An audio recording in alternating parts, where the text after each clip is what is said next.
अस्सलाम वालेकुम students, welcome to my channel BSc easy lecture. आज की वीडियो में बायोस्टैटिस्टिक्स के एमसीक्यूज़ शेयर कर रही हूँ। जैसे जैसे एग्ज़ाम्स करीब आ रहे हैं आप लोगों के स्ट्रेस लेवल वैसे ही बढ़ता जा रहा है, बट आपने अपने स्ट्रेस को कवर करना है, कंट्रोल करना है ताकि आप स्टडी कर सकें और इम्तहान में कामयाब हो सकें। तो आज के एमसीक्यूज़ बायोस्टैटिस्टिक, क्या बायोस्टैटिस्टिक के भी एमसीक्यूज़ आते हैं पीपीएससी के एग्ज़ाम में? अगर अभी तक आपने लाइक सब्सक्राइब नहीं किया तो लाइक और सब्सक्राइब कर लें। आज के एमसीक्यूज़ कुछ बायोस्टैटिस्टिक से रिलेटेड है।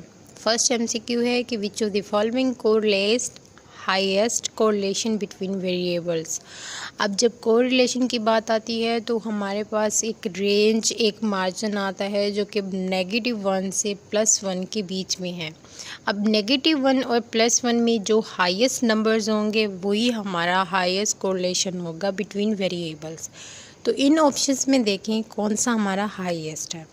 अगर ऑप्शन की बात करें +2 की, तो +2 तो हमारे रेंज में आता ही नहीं है, तो इसीलिए वो हमारा ऑप्शन कट हो जाएगा। नेक्स्ट अगर हम देखें तो 0.75 जो है वो हमारा हाईएस्ट रेंज है। इसमें नेगेटिव और पॉजिटिव की कोई वो नहीं होती, क्योंकि -1 भी हाईएस्ट है और +1 भी हाईएस्ट है। सो हमारा right answer is C. Next MCQ है कि arithmetical average of a number of observation is called. तो हमारे पास अरिथमेटिकल एवरेज जो है वो हमारे पास मीन है। नेक्स्ट एमसीक्यू है कि which of the following is not a measure of central tendency. अब सेंट्रल टेंडेंसी कौन सा नहीं है, तो इसमें जो रेंज है that is the not option is central tendency. Next MCQ एक न्यूमेरिकल है। न्यूमेरिकल में हम ये देखेंगे कि हमारे पास 6 सिगरेट्स हैं जिनकी वैल्यूज़ ये दी हुई हैं और इसमें से मीन निकालना है। तो हमें पहले ये पता हो कि मीन का फार्मूला क्या है। जब मीन का फार्मूला पूछा जाता है तो हमारे पास एक ही हमारे माइंड में आता है कि सबको सम करके, यानी कि सबके कलेक्शन करके उनके नंबर पे डिवाइड करना।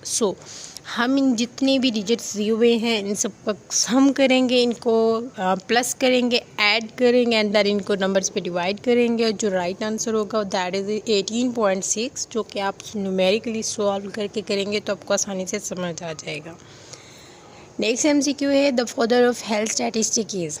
अब फादर ऑफ हेल्थ स्टैटिस्टिक एक जनरल नॉलेज क्वेश्चन भी है और एक बायोस्टैटिस्टिक से रिलेटेड भी है, और ये क्वेश्चन एमसीक्यू जो हैं वो किसी भी एग्ज़ाम में आ जाते होते हैं। तो इसमें जो फादर ऑफ स्टैटिस्टिक है वो जॉन ग्रांट है। नेक्स्ट एमसीक्यू है कि the ranking students from the individuals with the highest grade point average to the lowest of an example of. जब भी हम कभी स्टूडेंट्स की ग्रेडिंग करते हैं, किसी कैटेगरी की ग्रेडिंग कर रहे होते हैं, तो हम कौन से मेजरमेंट का जो लेवल है वो यूज़ कर रहे होते हैं, तो that is the ordinal scale. हम जब स्केल यूज़ कर रहे होते हैं फॉर मेजरमेंट्स, तो ऑर्डिनल जो है ना वो हमारा ग्रेडिंग एमसीक्यू है कि the random sample suggest that. अब रैंडम सैम्पल की डेफिनेशन क्या है, या एक तरह से रैंडम सैम्पल के बारे में ही पूछा गया है। तो random sample any member of a group to be studied has an equal opportunity to be included in the study. जो उससे नेक्स्ट है the statistical test which indicates the chance और probability of an observe difference between two means occurring by chance. तो अगर हम एक ऐसा test use कर रहे हैं जिसमें हम चांस या फिर प्रोबेबिलिटी को यूज़ करके किसी भी जो वो है वेरिएबल्स हैं उनका हम मीन निकाल रहे हैं, तो that is definition of test of significance. Best measure for central tendency in a highly skewed distribution. ये एमसीक्यू मोस्ट इम्पॉर्टेंट है और ये मोस्टली आता है एग्ज़ाम में। अब हाईली स्क्यूड डिस्ट्रीब्यूशन है तो उसके लिए हम कौन सी जो सेंट्रल टेंडेंसी है वो हम यूज़ करते हैं, तो दैट इज़ द मीडियन। तो मीडियन जो है ना वो इसका राइट आंसर है। Graphic representation of frequency distribution with x and y axis. जब हम एक्स और वाई एक्सिस में किसी भी फ्रीक्वेंसी डिस्ट्रीब्यूशन को रिप्रेजेंट कर रहे होते हैं तो that is the histogram. Next MCQ है कि सीरीज़ में हैव ऑल एक्सेप्ट। अब एक सीरीज़ है उसमें हमारे पास क्या क्या चीज़ें होती हैं, तो no mode, one mode, many mode, ये सारी चीज़ें जो है वो शामिल होती हैं। बट नेगेटिव मोड कोई ऐसी टर्म नहीं है जो कि सीरीज़ में आती है। कोरिलेशन कोफिशिएंट जो है वो -1 से +1 की रेंज में आता है, जो कि मैं ऑलरेडी आपको बता चुकी हूँ। तो राइट आंसर इसका -1 to +1 है। As a sample size increases standard deviation decreases. जैसे जैसे सैम्पल साइज बढ़ता जाता है स्टैंडर्ड डेविएशंस उसके कम होते जाते हैं। तो ये आपने याद रखना है, इनका इन्वर्सली प्रोपोर्शनल है एक दूसरे के साथ।